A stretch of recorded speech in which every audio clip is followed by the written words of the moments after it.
안녕하세요, 여러분. 즐거운 주말입니다. 자, 어제 미국 증시는 상당히 좋은 모습을 보이며 마무리가 되었습니다. 지난주 금요일이었죠. 아시아 증시 중에서 한국 증시는 유독 강한 모습을 보여주었는데 유럽 증시는 개장하자마자 1%대 하락이 나왔고 장 마감할 때까지 상당히 안 좋은 모습을 보였습니다. 그리고 미국 증시도 개장하자마자 마이너스 1%대 하락을 보였는데 어제였죠. 미국의 긴급 기자회견이 있었고 긴급 기자회견 발표 이후에 미국 증시가 상승으로 돌변했습니다. 그리고 달러를 보시면은 전날보다 6원이나 내렸고 유가 역시 크게 상승하면서 다음 주 한국 증시가 현재 상당히 기대되는 모습입니다. 그런데 한국 같은 경우에는 지금 새로운 문제가 발생을 했습니다. 바로 사드 개량 관련 문제죠. 지난번에 배치된 사드 관련 기계들이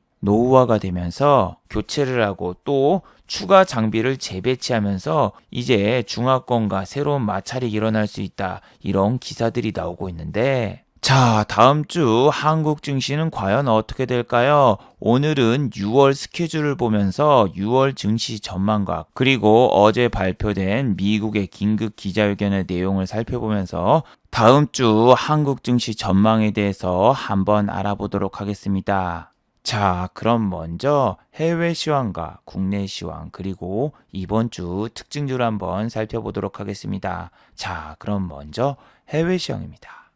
자, 먼저 다우지수입니다. 다우 같은 경우에는 여기 보시면은 마이너스 0.07% 하락으로 마감이 되었는데 장중에는 1.45%나 하락을 했었습니다. 그런데 이렇게 하락폭을 축소하면서 보합 수준까지 올라온 이유가 있었는데 그 이유가 뭘까요? 바로 어제 영상에서 말씀드린 그 이유 때문이죠. 어제 영상이었죠. 미국 긴급 기자회견 발표 다음 주 한국 증시의 향방은 해서 여기서는 이제 미국의 대통령이 두 가지 주제를 이야기할 가능성이 있다. 첫 번째는 홍콩 보안법, 두 번째는 미중 무역전쟁, 관세 부과.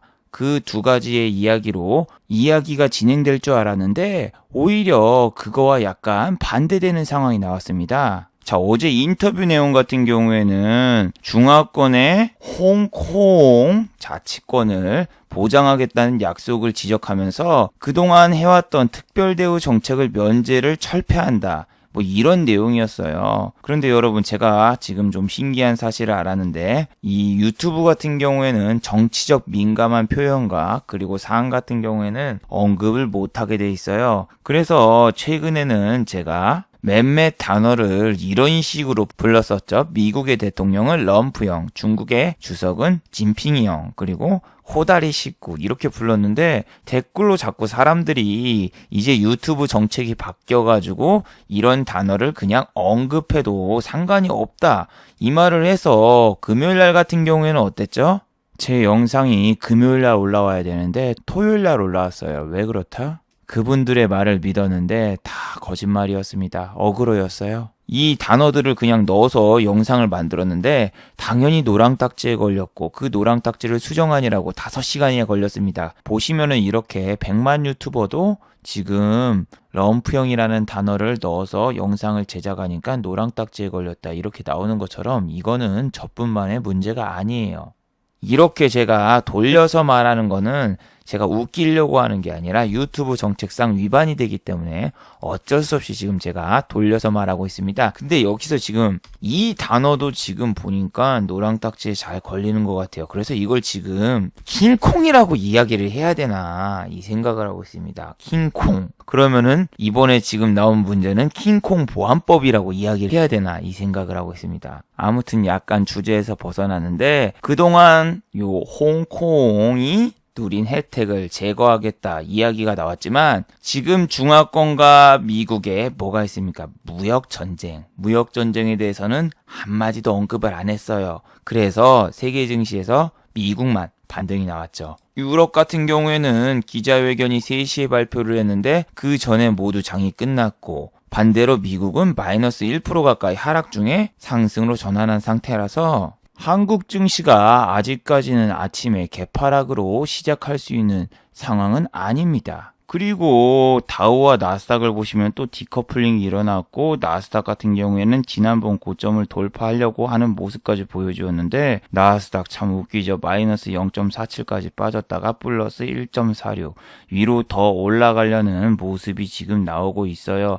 지난번 나스닥 고점이 여기인데 여기도 지금 돌파를 할 것 같은 모습을 보여요. 왜냐하면 우리나라 코스닥 같은 경우에도 최근에 700선을 돌파하고 지난 고점을 뚫고 이제 좀 조정을 주고 있는데, 이 조정은 나쁘진 않다고 봐요. 근데 우리 차트를 좋아하시는 분들 같은 경우에는 여기 또 21선을 생각해서 700선이 깨지면은 코스닥 종목을 막 살려고 하는 그런 너무나 단순한 매매를 하시는 분이 있는데, 굳이 지금 이 밑에서 살 필요 없습니다. 700선 깨진다고 해서 여기서 막 풀매수 들어가고 그럴 필요가 없이, 지금 한국 같은 경우에는 미중 무역전쟁 말고도 새로운 과제가 또 한 번 생겼죠. 사드 재배치라던가 이런 뉴스에 여러분이 좀 집중을 해보세요. 어제 나온 뉴스죠. 사드를 개량해서 재배치를 한다. 한중 갈등이 재발이 될 수 있다. 이런 우려가 나오고 있어요. 이런 우려가 나오면은 그냥 뉴스만으로도 호텔 신라, 신세계, 면세점, 화장품, 아모레퍼시픽 혹은 최근에 한한령 해체 관련주들이 피해를 볼 수 있습니다. 실제로 피해를 보든 말든 이런 기사가 매일 나올 경우에는 투심이 좋을 수가 없거든요. 전 세계적으로 보면은 주말에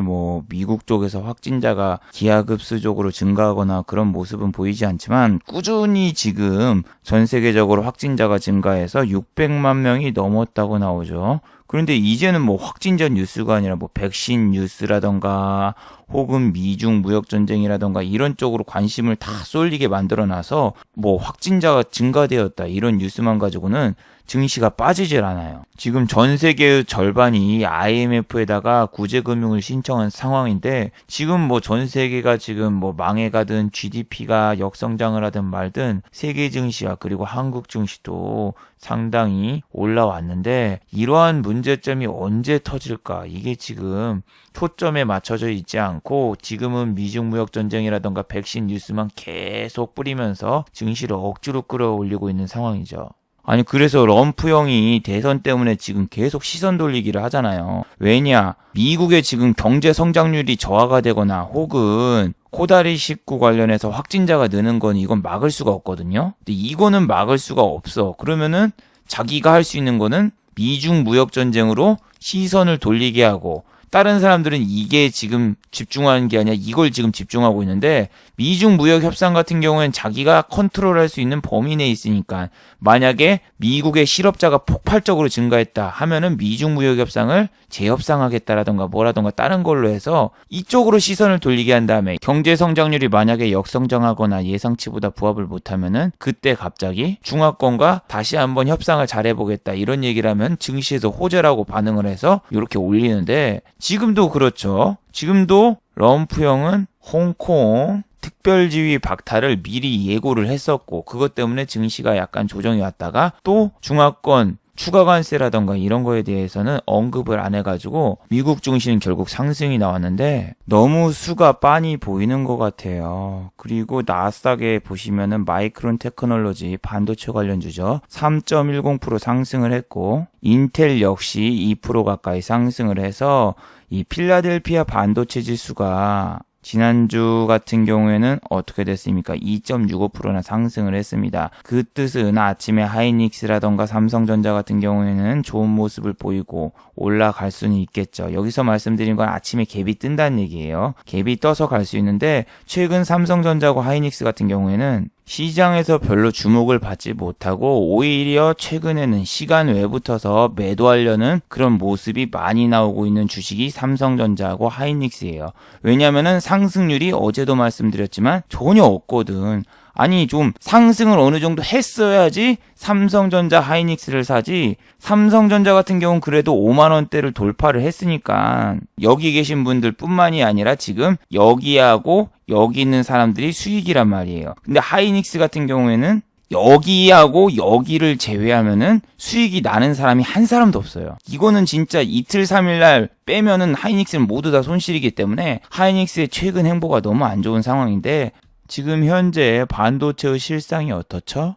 매주마다 수출무역 지수가 나오고 있는데, 금융위기 이후 최대폭 감소, 그리고 거기서 가장 많이 감소가 되고 있는 게 바로 자동차, 그리고 컴퓨터 앤 광학기기, 반도체 쪽이죠. 이쪽이 가장 많이 빠지고 있어가지고 저는 2분기 삼성전자라던가 하이닉스라던가 요 반도체 주들이 실적이 전혀 기대가 안 돼요. 근데 이 실적이라는 거는 얘네가 지금 예상치를 잡아놓고 그 예상치에서 더 잘 나왔을 경우에는 올라가는 건데, 이 예상치 자체를 밑으로 완전히 깔아놓았을 경우에는 뭐 어닝 서프라이즈 하면서 나올 수가 있죠. 실제로 삼성전자 같은 경우에는 무슨 6조 원 매출 달성했다고 해도 불과 몇 년 전까지만 해도 삼성전자의 영업이익은 얼마였어요? 14조였어요. 14조. 한 분기당 14조, 10조 막 이렇게 넘던 이런 회사가 지금 같은 경우에는 영업이익이 6조만 넘게 나와도 어닝 서프라이즈, 그리고 7조만 넘게 나와도 어닝 서프라이즈.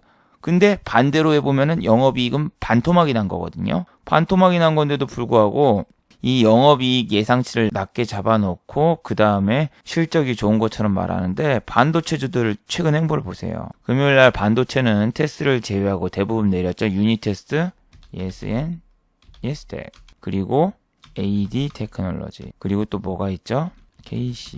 KC텍. 예, 다 안 좋아요. 다 안 좋아.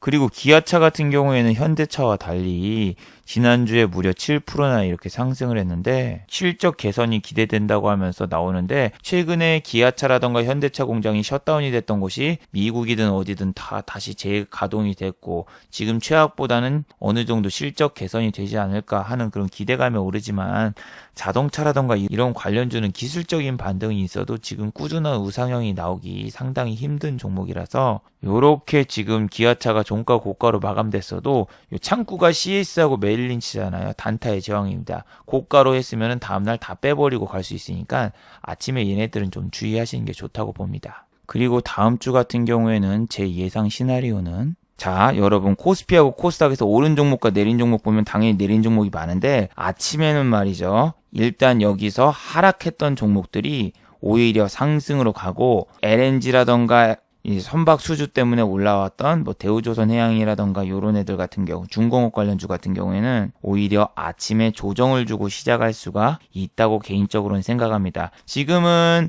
이 아침에 S&P 500과 나스닥 야간 선물은 아침에만 잠깐 효과가 있지, 지금 우리 증시에는 그렇게 큰 영향을 주지 않는다고 매번 말씀드렸죠. 왜냐하면 우리 증시가 이렇게 지난주 상승할 때 S&P 500과 나스닥 야간 선물을 내리고 있었단 말이에요. 디커플링 되잖아요. 근데 지난주에 디커플링이 된 건 뭐 윈도우 드레싱 그게 아니라 MSCI 비중 확대 때문에 그렇게 된 거예요. 셀트리온 헬스케어가 이번에 오히려 MSCI 지수 편입에서 혜택을 볼 것이다, 이렇게 뉴스가 나왔기 때문에 장 막판에 셀트리온과 더존비전의 수급이 들어오면서 지수 자체만 올랐어요. 코스닥 종목이 80%가 내렸는데도 불구하고 지수는 뻥 상승, 이렇게 보이는 거라서 월요일날 오히려 많이 빠졌던 종목들이 어떻게 움직이나 잘 보시고, 최근에 추세가 많이 깨졌던 종목들, 3일 내내 내리기만 했던 종목들이 다음 주 월요일날 과연 반등이 나올까 안 나올까를 잘 살펴보세요. 3일 내내 이렇게 쳐내리기만 했던 종목들이 내일은 반등이 나오면서 다시 한번 추세를 지켜주러 갈 것인가, 아니면 여기서 더 빠지면서 추락할 것인가. 보통은 이렇게 대장주였던 애들이 3일이 빠지면은 그 다음날 반등이 나오는데, 그 반등이 나오는 조건이 미국 시장이 증시가 좋아야 되고 또 세계 증시가 어느 정도 안정이 돼야 되는데, 저는 개인적으로 지금 막 빠졌던 애들, 이렇게 막 빠졌던 애들이 다음 주에 어느 정도 반등이 나올까 안 나올까를 좀 주목해 보고 있어요. 최근엔 반도체주를 제가 많이 매매를 안 하고 위에서 노는 애들을 건드리고 그랬었는데, 이런 애들은 손절을 잘 안 해주면은 그냥 한 번에 물려서 바로 가거든요. 이렇게 위에서 급등한 애들 같은 경우에는 그냥 하루 이틀 만에 10%, 20% 빠지는 거는 정말 1도 아니고 2도 아니고 3도 아니고 4도 아니고 매번 강조해서 말씀드리는데, 지난주에 빠졌던 애들은 전부 다 저런 쪽이었거든요. 보안, 공인인증서, 그리고 뭡니까?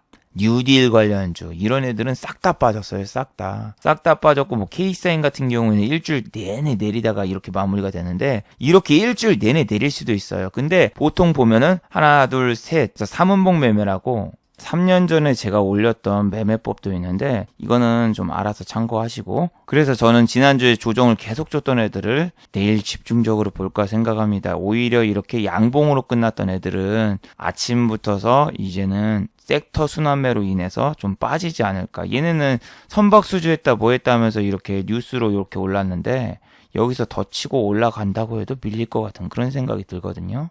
유가가 좌우하는 종목이 바로 조선주, 플랜트주, 중공업주인데 유가가 어때요? 4% 올랐으니까 얘도 올라간다.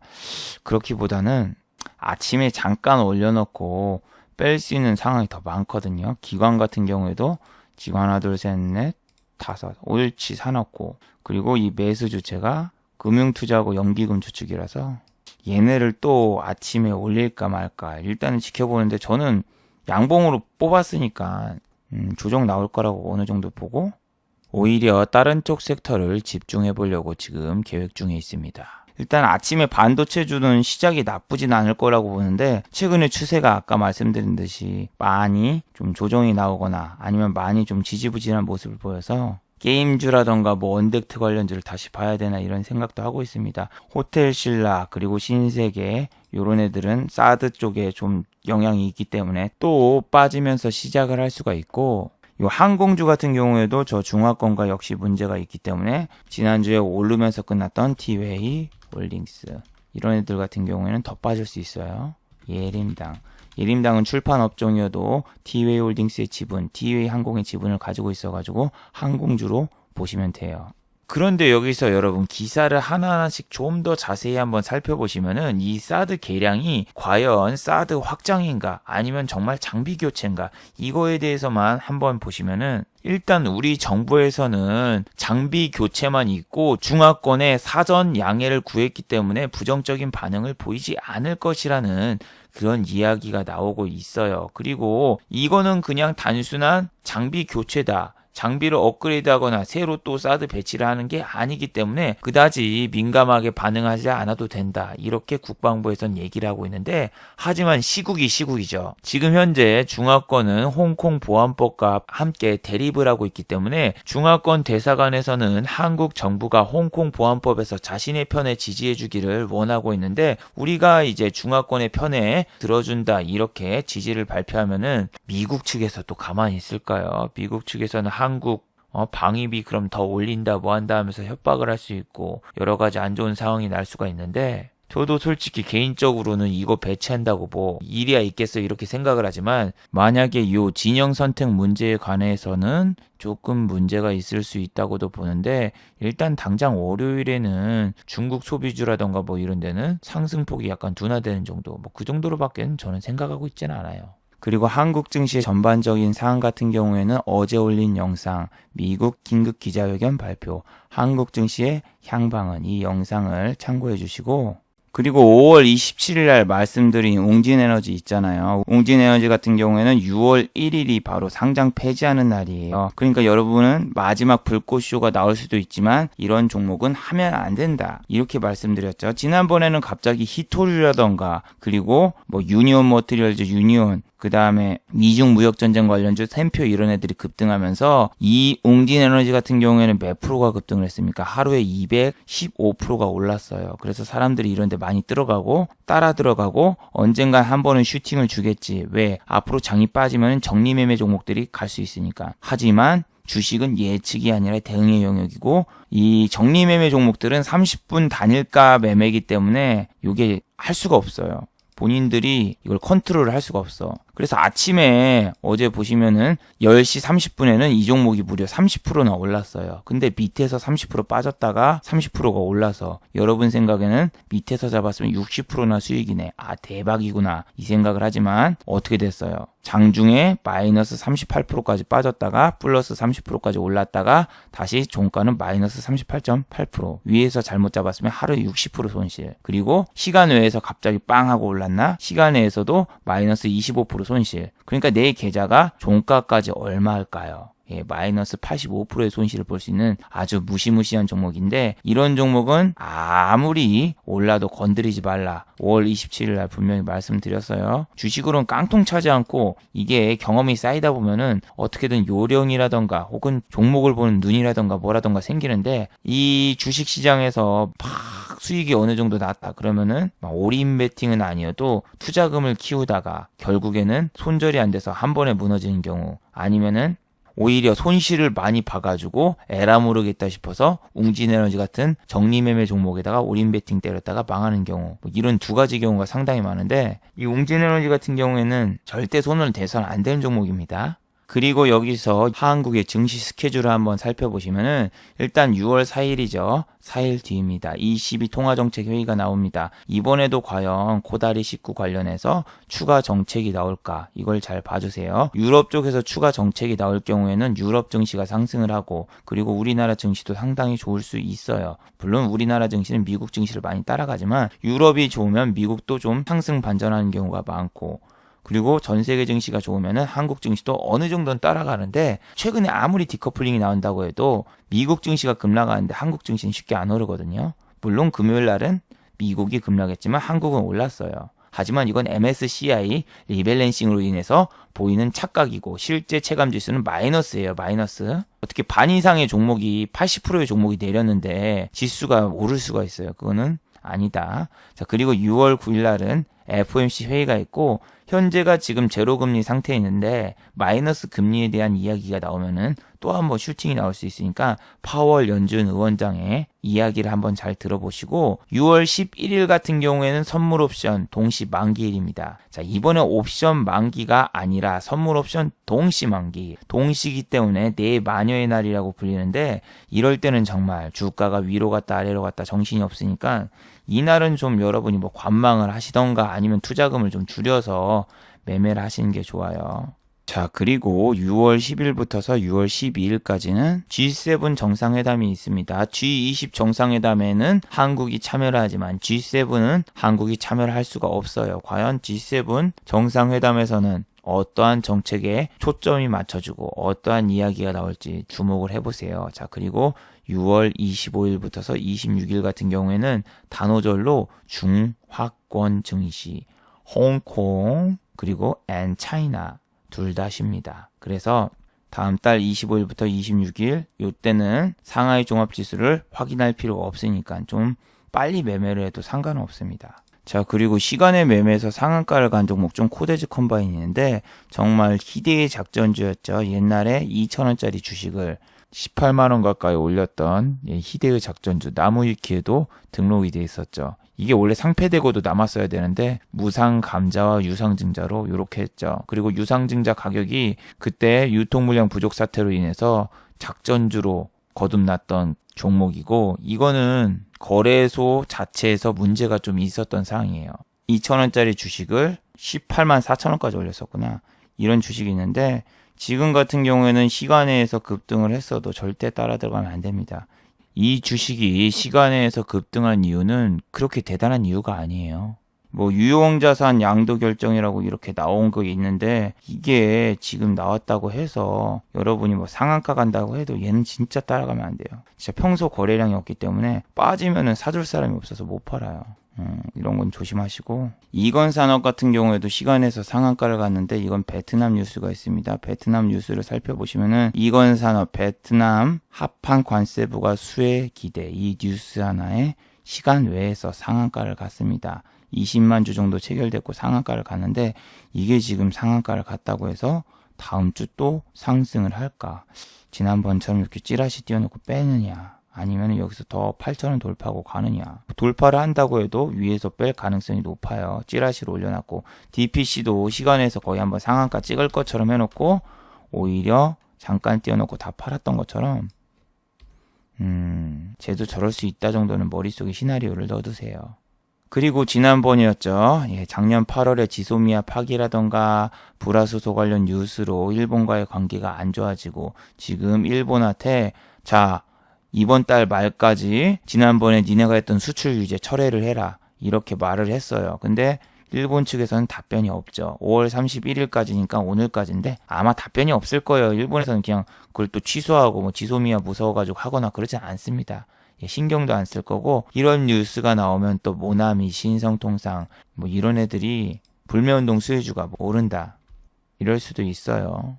뭐 오를 수도 있지만 얘네들 같은 경우에 상한가를 가거나 그런 종목은 아니에요. 지금은 시장에서 그렇게 수혜를 받고 있는 종목도 아니고, 실제로 판매량이 증가는커녕 실적 악화가 나왔던 게 모나미인데, 매번 말씀드리죠. 이 모나미란 주식은 방학 기간엔 안 팔려요. 근데 2분기가 6월달까지 들어가서 일단은 상관이 없다가 아니라 애들이 계약을 못 해가지고 판매량이 나올 수가 없어요. 애들이 학교를 가야지 필기구를 쓰는데 필기구를 쓸 일이 없어가지고 영업이익이 더 안 좋을 거예요. 그래서 얘가 오른다 따라 들어가면은 실적 때문에 나중에 망가집니다. 그리고 또 한일 관계가 냉담해진다면 제주항공 이런 애들 같은 경우에는 일본 노선이 주력인데 지금 어차피 항공기 운행을 안 하고 있지만 앞으로도 무비자 입국이라던가 이게 더 안 될 것이고 저런 뉴스에 또 내려갈 수 있는 가능성이 높으니까 일단 항공주라던가 그리고 사드 관련주 이쪽은 다 피하시는 게 좋습니다. 굳이 리스크를 감수하고 그런 데 들어갈 필요가 지금 전혀 없어요. 그리고 또 장 끝나고 신라젠도 뉴스가 나왔는데 이번에는 19일까지 6월 19일까지 상장 폐지 심사를 연기한다. 이 뉴스가 나왔는데 뭐 이게 호재라고 할 수가 없죠. 왜? 고래 정지당했는데 저게 뭐 개비 뜰 만한 뉴스도 아니고 오히려 신용 쓰신 분들은 더 안 좋죠. 왜냐면은 상패라도 돼야지 뭐 신용 상환을 할 텐데 계속 이자는 이자대로 내고 종목에 물려있고 돈도 못 빼고 그런 상황이 나와서 이런 종목은 뭐 아무것도 아니에요. 그리고 신라젠처럼 어제 블러썸 NC라는 종목이 상장 폐지 심사에 들어갔습니다. 그래서 여러분이 실적 발표가 모두 끝났다, 감사 보고서를 제출했다 해서 방심하면 안 되는 게 이거는 지금 보시면 횡령으로 됐단 말이에요. 횡령 금액이 무려 295억 원이다 이렇게 나오고 재무제표를 보시면은 얘는 어땠다. 적자 기업이라고. 적자 기업은 손대면 안 되는 게 적자를 보면은 대표이사가 횡령도 할 수 있고 혹은 회계 조작을 할 수가 있어요. 그래서 적자 회사는 건드리면 안 되는 게 이런 건데 이게 최근에 추세가 안 좋았지 않잖아요. 이게 최근에 막 상한가도 가고 난리 났단 말이에요. 근데 투상을 가든 삼상을 가든 제가 손대지 말라는 게 뭐다. 이런 애들은 상패되면 끝이다. 지금 추세가 얼마나 좋아. 투상 갔다가 그 다음에 이제 쓰리상 가면서 이쪽에서 막 고점 뚫고 날아갈 것처럼 보이는데 현실은 상패. 마치 차이나 그레이트랑 똑같죠. 아, 상패됐구나. 차이나 그레이트라고 똑같은 차트가 있었거든요. 걔도 실적 발표 나온 다음에 막 투상 간 다음에 이제 쓰리상 갈 것처럼 해놓고 거기서 상패된 비운의 종목이 있는데 이런 애들이 제일로 무서워요. 그래서 밑에서 막 치고 올라오는 이런 개잡주 같은 놈들 조심하셔야 돼요. 사람들이 5월 15일까지 실적 발표 기간이면 거기서 감사 보고서를 제출했으면은 다 끝났겠구나 싶지만 감사 보고서 제출한 다음에 회계의 지적 사항이 나오는 게 6월 전까지 한 번 더 보기 때문에 이런 날도 조심을 해줘야 돼요. 특히 적자 기업은. 그리고 막 지난주에는 홍정욱 씨 관련주 KN을 비롯해서 정치 테마주가 극성을 부렸는데 오히려 이번 주는 어떻게 할까요? 시작부터서 이 정치 테마주보다는 일반적인 주식이 움직일 수 있는 확률이 높죠. 움직일 애들이 없어가지고 홍정욱 관련주가 올렸고 홍정욱 관련주는 차기 대선 주자에는 이 사람 빼고 없다. 이 뉴스 하나에 올라가지고 뭐 이제 제일 소멸보다는 월요일 날은 일반적인 주식이 가면 정치 테마주가 안 가고 이렇게 시속 게임이 될 가능성이 높죠. 그래서 여러분이 월요일 날 공략할 때는 기존에 여기서 하락했던 주식들 위주로 찾아서 매매하시는 게 더 좋을 거라고 개인적으로는 생각을 합니다. 그리고 OCI 같은 경우에는 어제 급락이 나왔었죠. 마이너스 9%대 급락이 나왔고 단일가에서는 약 1% 정도 상승을 했는데 이렇게 OCI가 내린 게 적자로 인해서 공장 가동을 중단을 했습니다. 얘는 남자의 주식이에요. 매번 말씀드리지만 이명박 정부 때 솔라시티 태양열 산업을 키운다고 해서 60만 원이 넘었던 바로 그 주식입니다. 조영구 씨가 14억을 날렸던 그 주식. 하지만 그 전에 초반에는 4억을 벌었었고 마지막에 14억을 날려먹었던 그 주식인데 이 주식은 진짜 남자의 주식이죠. 남자의 주식.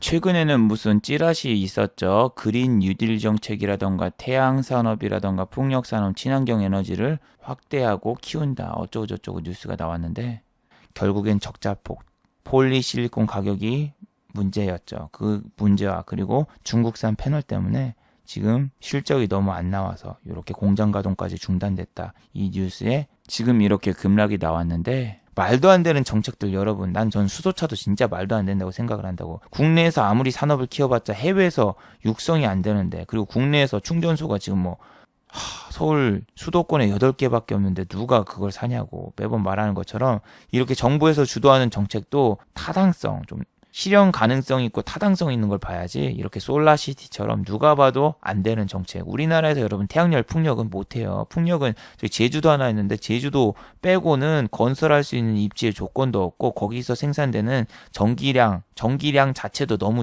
적기 때문에 그 솔직히 말도 안 되는 정책이라고 매번 나왔는데 그냥 정부에서 주도해서 말해서 된 정책이 마지막에는 어떻게 되느냐 이렇게 망합니다. 그래서 실체를 꼭 확인하시고 엔터 관련주 같은 경우에도 내일 어떻게 될까요? 사드 보복 때문에 또 여기서 내리고 시작을 할까? 아니면은 오히려 미국 증시가 상승을 했으니까 한국 증시도 따라갈까? 한번 잘 보셔야죠. 하지만 YG 엔터테인먼트라던가 JYP라던가 SM이라던가 최근 실적이 나왔는데 JYP를 제외하고 다른 데는 실적이 다 적자가 나왔단 말이에요. 그래서 뭐 엔터 관련주가 지금 상승할 수 있는 여력은 없지만 기술적인 반등으로 그동안 이만큼이나 올랐는데 반등 나온 게 요 정도입니다. 원래 얘는 주가가 4만 원대 주식이라서 지금 반토막 난 것도 회복이 안 되는데 어제도 말씀드렸던 DPC는 과연 어떻게 될까요? 지금 자꾸 뉴스가 엄청 나오고 있어요. 뭐냐면은 아니 자꾸 요 빅히트 상장 관련 뉴스를 계속 띄우는데 이 뉴스 때문에 월요일 날 갭이 뜨고 시작을 할까 아니면 중국의 사드 보복으로 오히려 한한영해체 수혜가 아니라 피해를 볼 것인가 뭐 이러면서 내려갈까 이런 건 좀 잘 봐야 되겠지만 얘는 2달 동안 장난칠 수 있어요. 무슨 얘기냐면은 SK바이오팜처럼 2달 안에 보통 상장 심사에 대한 내용이 나오는데 앞으로 2달간 조정을 주다가 나중에 빵 올릴까 아니면은 여기서 더 올리면서 지금 초반에 작업해 놓고 고점을 돌파할까 이걸 봐줘야 돼요. 이게 최근에 일주일 동안 오른 상승폭을 이틀 만에 반납을 했는데 여러분이 사고 싶어 하는 자리 뭐 21선 이런 데 있잖아요. 이런 데서 다시 반등이 나와서 가느냐 어떻게 될까 참 모르겠죠. 저도 잘 모르겠어요. 근데 보면은 SK바이오랜드 같은 경우에는 상장 심사까지 2달 걸렸는데 여기 상장 심사 뉴스 나오기 전까지는 이렇게 큰 폭으로 조정을 줬단 말이에요. 그러다가 상장 심사 통과됐다. 우와 가자 하고 이렇게 팍 올렸는데 이렇게 되려면 또 2달간의 조정을 줄 것인가? 아니면은 조정을 안 주고 올라갈까? 안 주고 올라갈 수 있을까? 좀 잘 봐야 되겠죠. 근데 이미 여기서 지난번 조정을 많이 줘서 여기서 한번 주고 여기서 한번 주고 여기서 한번 줘서 이걸 더 뺄까? 그 생각도 해요. 하지만 외국인 비중이라던가 이런 거는 1.11밖에 안 되거든요. 옛날에야 기관들이 좀 매집하고 그랬는데 지금은 기관들이 거의 안 사는 종목이라서 수급적인 거는 아직까지 안 좋습니다. 근데 보통 저렇게 SK바이오팜처럼 상장하기 몇 달 전부터서 막 물량 매집을 어느 정도 하거든요. 외국인들이 이렇게. 근데 지금은 DPC는 그런 게 안 보여지고 있다. 뭐 그런 걸 생각을 해봐야 되겠죠. 그리고 여러분 코스피하고 코스닥 지금 신용잔고가 얼마다? 예, 11조를 향해 가고 있습니다. 11조. 신용잔고가 지난번에 14조에서 7조까지 줄었다가 다시 원위치가 되려고 하는데 다음번에 또 조정을 주면 이 신용 물량을 어떻게 할 것인가 그것도 좀 생각이 되는데 당장은 지금 뭐 조정을 준다 그럴 만한 뉴스는 없습니다. 조정을 준다면 아까 말했듯이 비중무역 협상이라던가 저 홍콩 혹은 선물옵션 동시 만기일 때 그때 빼는 방법이 있는데 월요일까지는 아직까지는 특별한 뉴스가 없지만 아침에 일어났을 때 S&P 500과 나스닥 야간 선물이 안 좋다 싶으면은 어느 정도 좀 주의를 해야 되겠죠. 그리고 주말에는 뭐 확진자가 늘어났다고 해서 당장 뭐 YBM넷이라던가 이런 계약 연기 관련주가 오를 것 같지는 않아요. 왜냐하면은 여기 보시면 뭐 쿠팡 물류센터 때문에 뭐 100명 늘었다 뭐 늘었다 해도 그렇게 뭐 기하급수적으로 많이 늘어난 것도 아니고 그리고 메가MD 같은 경우에는 더 많이 빠졌죠. 오른 것도 없는데 얘는 더 많이 빠지고 그랬는데 계약 연기보다는 등교 연기가 지금 계속 되고 있는 상황에서도 그 다음이 없잖아요. 이제 뭐 800계약도 500계약도 이런 애들이 계속 연기가 됐어도 지금은 아무런 반응이 없다. 그래서 참 이상하잖아요. 뭐 진단키트라던가 마스크 관련주라던가 이런 애들 같은 경우는 금요일날 전혀 반등이 안 나오고 오히려 뭐 그냥 일반 제약주였죠. 파미셀이라던가 얘는 물론 어제 말씀드린 렘데시비르라던가 아니면 셀트리온 헬스케어 아니면 뭐 신풍제약 이런 애들이 움직였는데 이런 애들 말고는 이제 확진자가 늘어난다고 해서 마스크라던가 아니면 진단키트라던가 얘네들이 더 갈까? 약간 좀 의문감도 듭니다. 왜냐하면은 이제 마스크 공급량이 많이 늘어난 건지 마스크 오브제도 6월달부터서 폐지되고 언제든지 살 수 있다는데 최근에 약국에서 마스크 살려는 사람들 많이 못 본 것 같아요. 아무튼 이런 것 때문에 지금 마스크 관련주라던가 이런 애들도 크게 상승할 것 같지는 않아 보여요.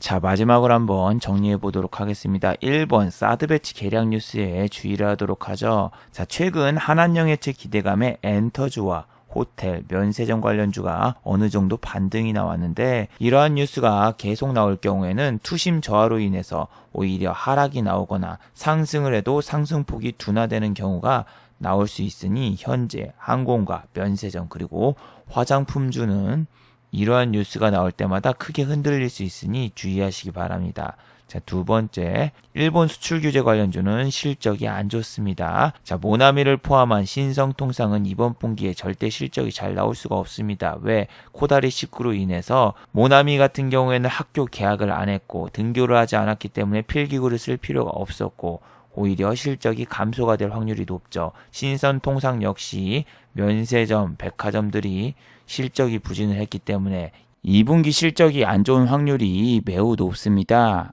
그렇기 때문에 지금 5월 30일까지 일본이 무역 규제를 풀지 않으면은 또 일본 불매운동 수혜주가 날아가는 게 아니라 오히려 상한가는커녕 아침에 잠깐 갭이 떴다가 오후장에 다 빼버리는 그런 상황이 나올 수 있으니 이런 주식은 매수하지 마세요. 자, 유튜브 광고도 끝까지 시청해주시면은 정말로 고맙겠고 좋아요와 구독하기도 많이 눌러주시면은 정말로 감사하겠습니다. 아, 그리고 또 어제 생방송 전에 후원을 해주신 정말 고마운 분들이 계셨네요. 네, 제 유튜브 채널에서 김천재 후원하기 버튼을 누르시면은 저를 후원해 주실 수 있는데 스마일님, 정순영님 후원 1,000원 정말 감사드립니다.